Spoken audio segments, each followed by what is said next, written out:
Oh, g'day. So the fifth song on the album is called Where the Pindan Meets the Ocean. I'd actually read that then, but it's one of my favourite songs. It's a true story. I was travelling from Katherine down to Perth or Pinjarra every year, twice a year, up and back, and at a camp draft down there at Pinjarra last year I met this lady called Janice Bell, who lives about 130k south of Broome on a station called Barn Hill. And I pulled in there with the horses. She said, look, on your way back up to Katherine, Tom, you're more than welcome to stay here and let your horses have a break. So I took her up on the opportunity, and I checked out a house, and the house is all made out of mud bricks. It's got a tin roof and that, and I started looking around the place, and I said, gee, there's a song here somewhere. So I said, look, Janice, could you just sit down with me for half an hour, tell me a story, because I think it's going to be a pretty interesting one. And she did. And the main reason, I said, why did you settle here on, or your family settle right here on the coast? And she said, well, it's where the red Pindan soil runs right up to the beach. So you can get access all year round. If you just have white sand, you often get bogged.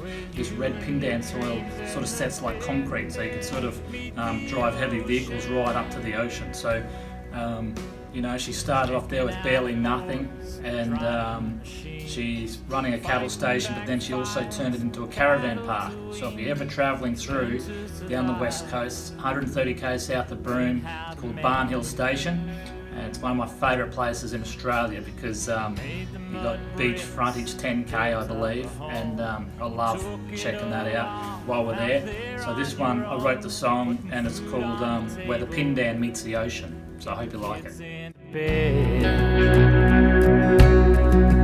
Where the Pindan meets the ocean, and your plans set in motion, where the salt and the sea breezes blow up on the west coast, where the days go on forever and the night sky reaches heaven, where you and your dreams and the Pindan meet the ocean. So the sixth song is called Billy Don't Like No Hip Hop, and it's a bit of a true story about a fella. I was working on a cattle station, breaking in horses, and I met this fella. He's a big sort of solid bloke. He was a bit of a bully. He used to boss a few other fellas around and put them in their place, and he could do anything, work the cradle, the cattle cradle all day, fencing, whatever you want. And one night we'd finished our day's work and it started raining, so we all ran in and we're just having a few quiet beers, sitting around telling a few stories.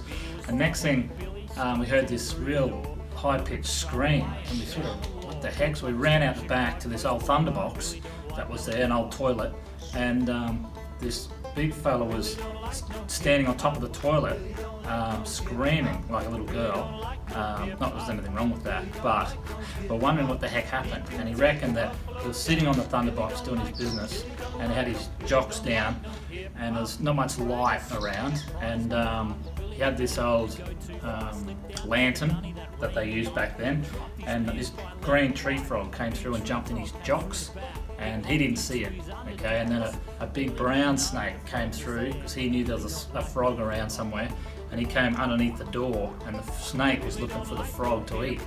And so the big fella, Billy, looked down, saw the snake, freaked out, jumped up on top of the toilet, pulled his pants up, and then he felt a cold, slimy, wet frog in his nether regions and started jumping around screaming, and it turns out that he was petrified of green frogs. And so all us fellas came out and had a bit of a look, and we were just in hysterics because for once we found out a bit of a weakness. And so my son Charlie, he's about 7 years old, he said, Dad, you've got to write a rap song, country's great, but you need a bit more rap in the song.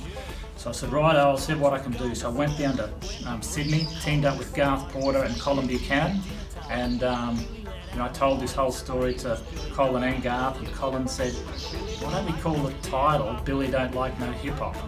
And it sort of evolved from there, and just a bit of a fun song, and mainly one for all the kids out there, so hope you like it. Billy don't like no hip hop, Billy don't like no hip hop.